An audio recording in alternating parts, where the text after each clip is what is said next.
तो चलिए हम लोग शुरुआत करते हैं। पिछले वीडियो में हमने अरिहंत की कक्षा 10 की गणित की पुस्तक का अभ्यास 1.1 उसके 8 प्रश्न हल करे थे। अब हम आते हैं प्रश्न नंबर 9 पर। तो कह रहा है कि नहीं तो धनात्मक पूर्णांकों ए और बी के लिए, और ये विकल्प दिए हुए हैं, इस पर चर्चा हुई थी पहले कि म स गुणे ल स बराबर दोनों संख्याओं का गुणनफल। यहाँ पर दो संख्याएं ए और बी हैं। तो अगर हम इस तरह से देखें यहाँ पर, तो हमारा जो विकल्प यहाँ पर है डी, ए गुणे बी, यानी कि पहली संख्या गुणे दूसरी संख्या बराबर मासा गुणे लासा, यानी कि ये हमारा विकल्प सही है। तो इस प्रश्न में कुछ खास नहीं था। अब हम बढ़ते हैं अगले प्रश्न की तरफ। तो यहाँ पर हम देखें कि निम्नलिखित गुणनखंड वृक्ष में लुप्त संख्याएं ज्ञात कीजिए।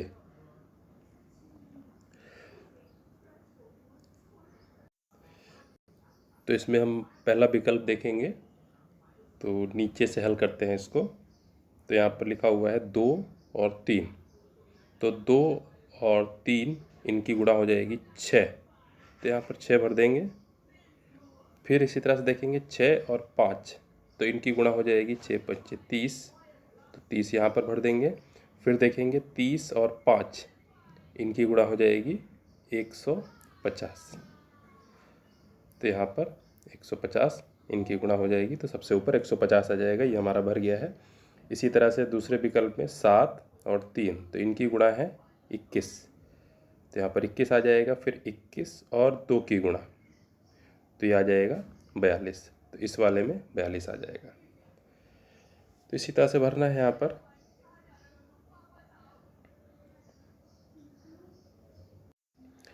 विकल्प 3 में देखें तो यहाँ पर ये ए लिखा हुआ है, और ए और 13 इनकी गुणा होगी, तो गुणा होकर के अगली गिनती बन रही है 39, यानी कि ए का मान जो है यहाँ पर 3 हो जाएगा। तो 3 गुणे 13 बराबर 39 हो गया। अब हम चौथे वाले में देखेंगे, यहाँ पर 7 और जेड लिखा हुआ है, और 7 और जेड की गुणा होकर के 371 बन रहा है, यानी कि 7 से हम 371 को भाग करेंगे तो हमारा जेड का मान आ जाएगा। तो हम भाग करेंगे तो जेड का मान आ जाएगा हमारा 53। फिर आगे हम देखेंगे 5 और 371 की गुणा करने से 1855 बना, 1855 और 3 की गुणा करने से जो है हमारा y बनेगा। तो यहाँ पर हम 3 और 1855 की गुणा कर देंगे, तो इससे हमारा y बन जाएगा। तो 1855 और 3 की गुणा करेंगे तो 5565 ये आ गया। अब 5565 और 2 की गुणा कर देंगे तो इससे हमारा x बन जाएगा, तो यहाँ पर x आ जाएगा।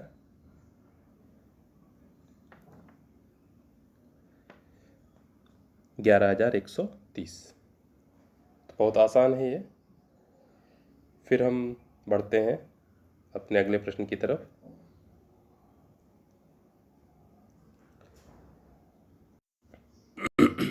तो इस प्रश्न में कह रहा है गुणनखंड वृक्ष के प्रयोग से गुणनखंड ज्ञात करने हैं। अब गुणनखंड वृक्ष या जैसे हम लासा निकालते हैं वो एक ही बात है। जैसे हमने 420 इसका गुणनखंड निकाला, 210 आया, पहले 2 से भाग करी, फिर 2 से भाग करी, 105, फिर 3 से भाग चली जाएगी,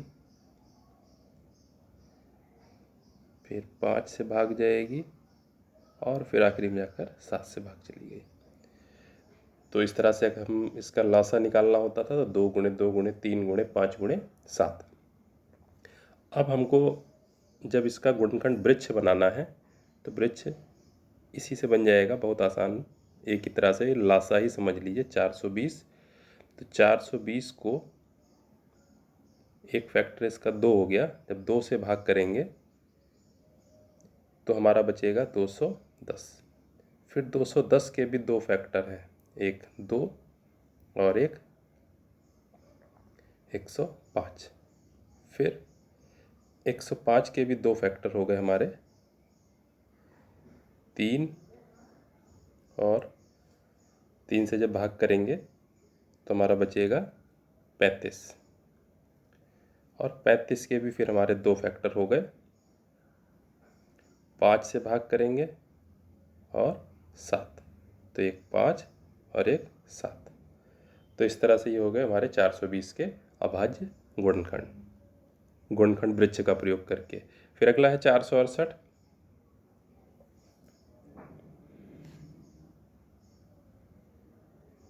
तो 468 भी इसी तरह से, चाहे हम जैसे लासा निकाला था वैसे निकाल सकते हैं, गलती होने की संभावना कम है, नहीं तो इसी तरह से करेंगे। 2, तो एक फैक्टर 2 हो गया, 2 से भाग चली जाएगी, तो दूसरा यहाँ पर हो गया 234। अब 234 को जब निकालेंगे तो फिर से 2 से भाग हो जाएगी और यहाँ पर बचेगा 117। 117 को 3 से भाग चली जाएगी, तो यानी कि एक 3 हो गया, और फिर भाग दे करके बचेगा 3 3 9, 3 9 27, 39। 39 को फिर हम भाग करेंगे 3 से, 3 और भाग हो जा करके बचेगा यहाँ पर 13।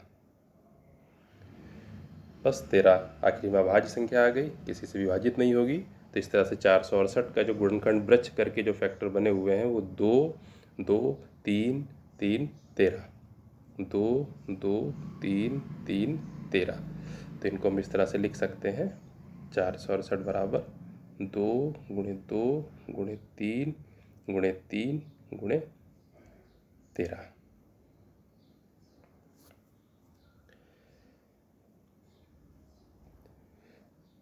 इसी तरह से बाकी संख्याओं के निकल आएंगे। फिर हम अगले प्रश्न पर बढ़ते हैं, प्रश्न नंबर 12। अभाज्य गुणनखंड के रूप में लिखिए। ये भी इसी तरह से है, जैसे मैं एक एग्जांपल देख लेते हैं यहाँ पर 945।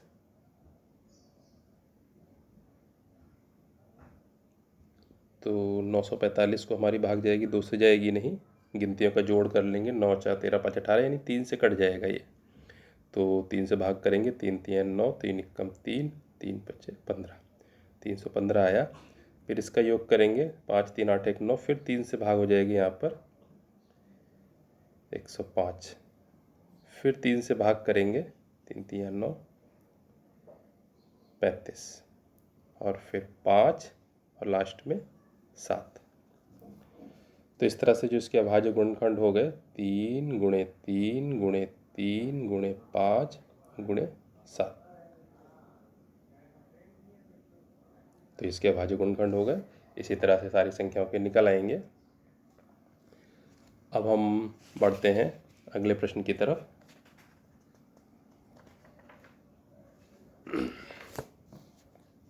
व्याख्या कीजिए कि निम्नलिखित संख्याएं अभाज्य हैं या भाज्य। अब हम यहाँ पर पहला देखें तो 5 × 7 × 11 × 13 प्लस 11।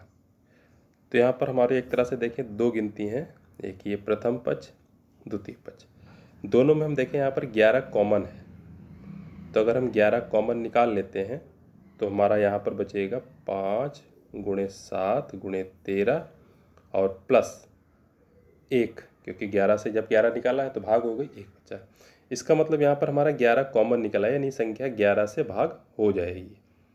तो ये हमारी हो गई यहाँ पर भाज्य।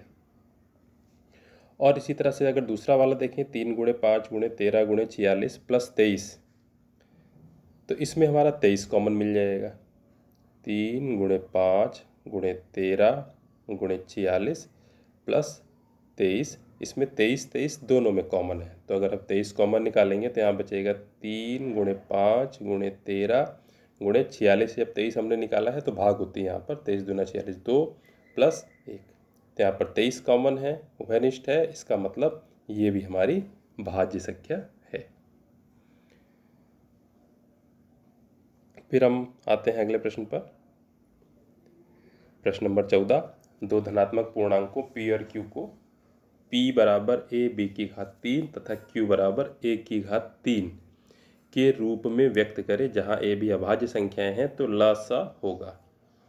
अब वही बात है कि p बराबर a b की घात 3 और q बराबर a की घात 3। अब लासा का सिंपल नियम ये बताया है कि जो भी संख्या आ रही है और जितनी अधिकतम बार आ रही है, जैसे a और a दोनों में आ रहा है, पहली वाले में a की घात 1 है, दूसरे में a की घात 3, तो हम अधिकतम ले लेंगे यानी कि a की घात 3। और b पहले वाले में है 3 घात है, दूसरे में एको घात नहीं है, 0 घात है, तो हम अधिकतम घात लेते हैं यानी कि b की घात 3। तो हमारा लासा हो गया a की घात 3 गुणे b की घात 3। यहीं पर अगर म सा पूछता महत्तम, तो हम उभयनिष्ठ देखते हैं, दोनों में a की घात 1 और a की घात 1 यानी a की घात 1, a ही कॉमन है, b कॉमन नहीं है, तो मासा हो जाता है यहाँ पर हमारा 1। तो इस तरह से ये सवाल हो गया। फिर अगला संख्याओं 92 और 510 का लसा ज्ञात कीजिए। तो इसका तरीका वही है जैसे हम निकालते हैं, दोनों संख्याओं को एक साथ लिख लें, गुणनखंड तरीका भी है और एक साथ लिख करके अभाज्य गुणनखंड से भी इसका निकल आएगा। 92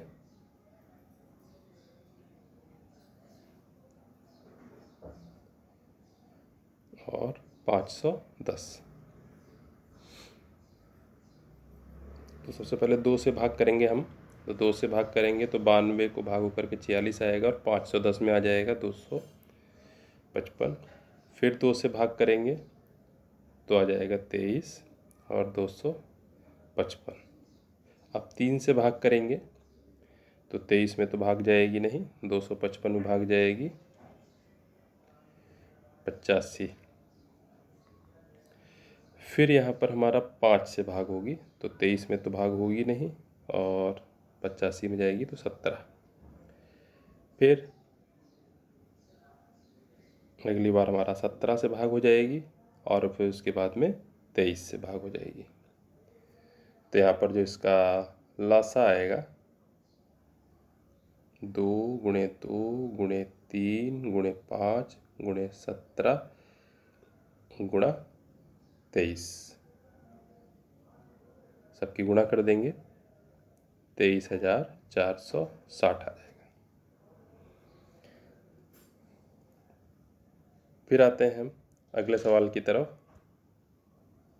अभाज्य गुणनखंड विधि द्वारा 96 और 404 का मासा ज्ञात कीजिए। अभाज्य गुणनखंड विधि, तो यहाँ पर हमको गुणनखंड करने हैं, भाग विधि नहीं करनी है यहाँ पर।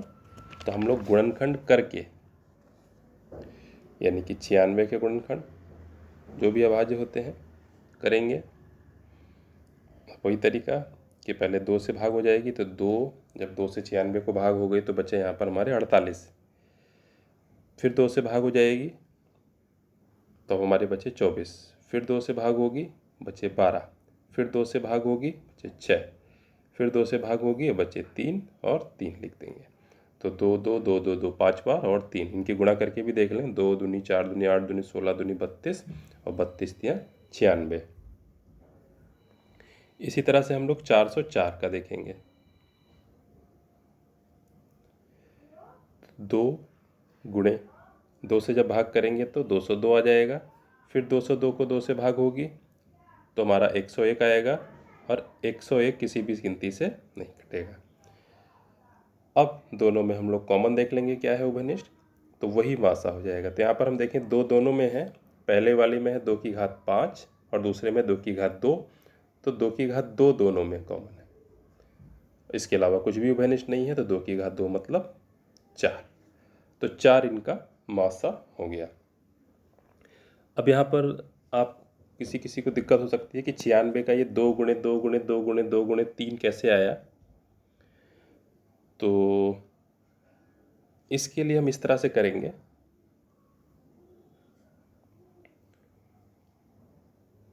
बिल्कुल साधारण तरीके से 96 को हम 2 से भाग करें तो 2 × 16 पूरा पूरा भाग हो गया यानी 48 आया। अब हम 48 को फिर 2 से भाग करें।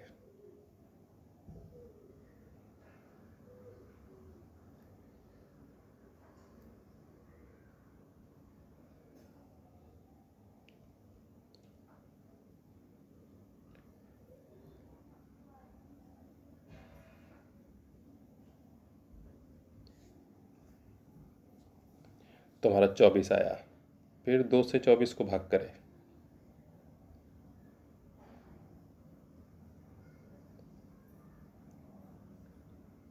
बारह आया। 2 से फिर 12 को भाग करें।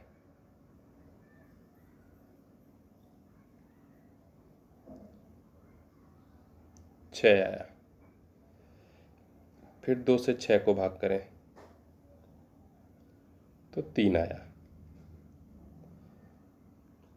और फिर आखिरी में 3 हमारा बचा रह गया। तो ये 2, दूसरे वाले 2, तीसरे वाले 2, चौथे वाले 2, पांचवे वाले 2 और लास्ट में हमारा 3। यही सब इसके हो गए अभाज्य गुणनखंड। और हम देख सकते हैं, हम 96 को अगर 2 से भाग करते हैं तो 2 गुणे 48 आएगा। तो अगली लाइन क्या हो जाएगी, 2 गुणे, अब 48 के हमें टुकड़े करने हैं तो 48 को हम लिख सकते हैं 24 दूना 48, यानी 2 गुणे 24। फिर 2 गुणे 24 को हम लिख सकते हैं 12 दूनी 24, यानी कि 24 की जगह पर हो गया 2 और 12। फिर हो गया हमारा 12, 12 को हम लिख सकते हैं 2 गुणे 6। फिर अगली लाइन में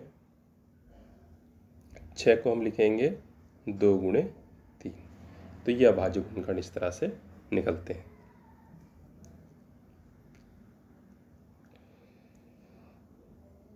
फिर अगला सवाल है, गुणनखंड वृक्ष का प्रयोग करके 612 और 1314 के गुणनखंड करने हैं और इनका मासा और लासा दोनों ज्ञात करना है। तो ये भी इसी तरह से है, गुणनखंड वृक्ष का जैसा बताया गया है। फिर अगला है, अभाज्य गुणनखंड का प्रयोग करके 60, 84 और 108 का मासा और लासा। अभाज्य गुणनखंड जैसा अभी गुणनखंड करे हैं ऐसे ही हमको गुणनखंड करने हैं यहाँ पर।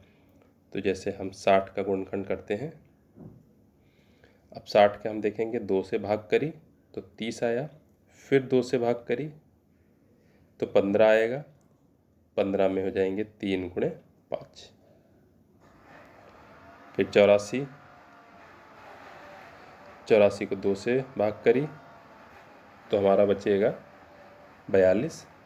फिर 2 से भाग करेंगे 42 को तो हमारा बचेगा 21। 21 का 3 गुणे 7। और फिर है 108, 108 को 2 से भाग करी तो 54 आएगा। फिर 2 से भाग करी तो 27 आ जाएगा। 27 को फिर 3 से भाग करी 9 आ जाएगा। फिर 3 से भाग करी तो 3 आ जाएगा, लास्ट में 3। अब मौसा निकालना है हमको यहाँ पर HCF। तो देख लेते हैं क्या क्या कॉमन है।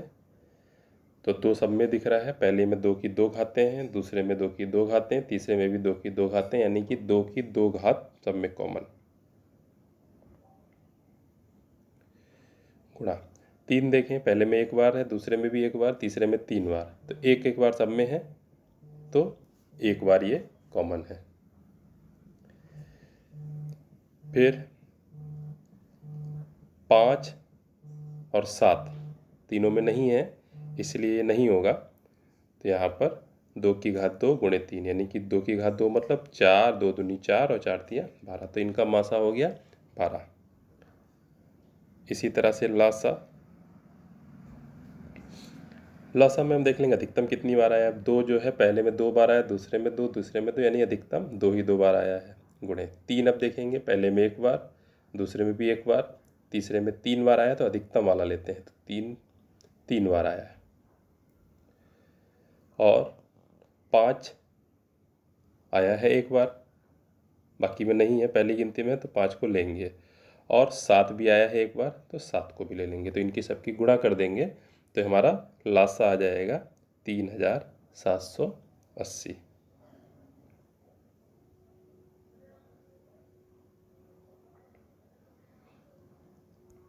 फिर हम अगला सवाल देखते हैं। दिया गया है कि मासा 99 और 153 बराबर 9, यानी दो गिनती है 99 153, इनका मासा 9 दिया हुआ है। तो ल स का मान ज्ञात कीजिए, यानी हमें दो गिनती पता है, म स पता है, तो ल स निकालना है।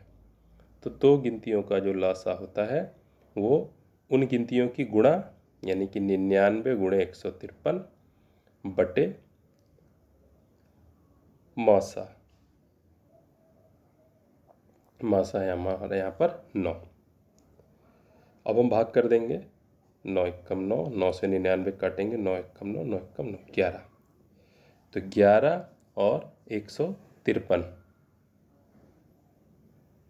तो 11 और 153 की गुणा हो जाएगी, तो गुणा जब कर देंगे 1683, तो ये हमारा आ गया यहाँ पर लसा। फिर अगला सवाल है 26 और 169 का लासा 338 है, तो मासा 26 और 169 का मान ज्ञात कीजिए। मासा है तो वही दोनों गिनतियों की गुणा करके हम लासा से भाग कर देंगे।